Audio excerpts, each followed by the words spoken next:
ফজরের সালাত আমরা পড়তে আসি, আমার 10 বছর 12 বছরের সন্তান, 15 বছর 20 বছরের সন্তান বিছানায় ঘুমাচ্ছে, স্ত্রী ঘুমাচ্ছে, ছেলে মেয়েরা ঘুমাচ্ছে।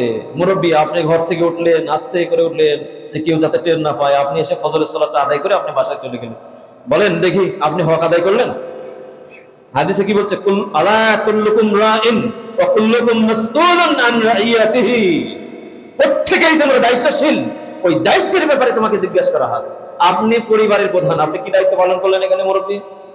আপনি এসে ফজরের আদায় করে গেলেন, যে আপনি ওই সন্তানটা ঘুমাচ্ছে, ওকে আরো শীতের দিনে ল্যাপটপ চাপা দিলেন, আরো যে বাচ্চা অনেক রাত পর্যন্ত পড়াশোনা করেছে, আর ভালো করে ঘুমা, আমি সালাতটা আদায় করে আসি। হ্যাঁ, আপনি কি করলেন?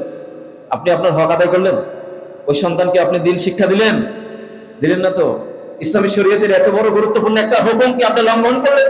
আপনার সন্তানকে সেই সালাতে নিয়ে আসলেন না, অথচ আপনার উপরে দায়িত্ব হচ্ছে সন্তানকে মসজিদে নিয়ে আসা, আপনি কেন নিয়ে আসলেন না? এই তারবিয়াতটা আপনাকে দিতে হবে, পিতা হিসাবে আপনাকে দিতে হবে। আপনি ভালো কাজ করবেন, কিন্তু সন্তানরা, স্ত্রীরা, পরিবারের লোকেরা ভালো কাজ করলো না। কিন্তু এই যে কোরআনে কি বলছে? কু আনফুসাকুম ওয়া আহলিকুম নারা, তুমি বাঁচো, তোমার পরিবারকে বাঁচাও। আপনি বাঁচলেন, আপনার পরিবারকে বাঁচালেন না, যার কারণে আপনি নিজে ধরা খাবেন। কারণ আল্লাহর নির্দেশ সেখানে লঙ্ঘন করলেন। আপনি নিজে বাঁচার চেষ্টা করলেন, কিন্তু পরিবারকে বাঁচালেন না।